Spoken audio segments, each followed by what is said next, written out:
குழந்தை வளர்ப்பு விஷயத்தில் சொல்ல முடியாத எரிச்சல் என்ன? நைட்டு தூக்கம் சுத்தமா போச்சு. ஃபீவர், ஒரு தலைவலி, நம்மள கொஞ்ச நேரம் படுக்க விட மாட்டோம். சாப்பாடு ஊட்டும் போது வாயிலேயே வச்சிருக்கோங்க சார்.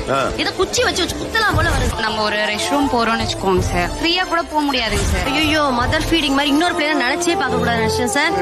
வேணவே வேணாம்ப்பா. தாத்தா வெளியே கூட்டிட்டு போறது, யானை சவாரி பண்றதையும் நான் தான் பண்றேன், சோறு ஊட்டுறதையும் நான் தான் பண்றேன், கழுவிடுறதையும் நான் தான் பண்றேன். என் குழந்தைய முழுக்க முழுக்க நான் வளர்த்தது ஃபுல்லாவே யூடியூப் பார்த்து தான் நான் வளர்த்தேன். ஒரு குழந்தை வளர்ப்ப வந்து ஒரு வேலையா நினைச்சு பாக்குறாங்கன்னு நான் நினைக்கிறேன். குழந்தை தூங்கும் போது நீங்க தூங்குங்கன்னு சொல்றாங்க. குழந்தை தூங்காது சார். எந்த குழந்தையா இருந்தாலும் தூங்கும். அந்த டைம் இவங்க தூங்க மாட்டாங்க, போன் பாப்பாங்க. நான் 1.5 வயசுல இருந்தே அவனை வந்து கூட வச்சு சமைச்சிருக்கேன். ஃபர்ஸ்டே அவனுக்கு சொல்லி கொடுத்தாச்சு, இந்த விஷயத்த நீ தொடவே கூடாதுன்னு. நிறைய குழந்தைங்க எங்க சொந்தக்காரங்கல்ல பாலெல்லாம் எடுத்து கொட்டிப்பாங்க. குக்கர்ல கை வச்ச கேசஸ் இருக்கு. There is no need to keep your child inside the kitchen and I cannot accept it. உங்க குழந்தை மேல அக்கறை வச்சுதான் நான் சொல்லிட்டு இருக்கேன். வேற யாராவது என்னோட விவாதம் பண்ணனா பண்ணுங்க.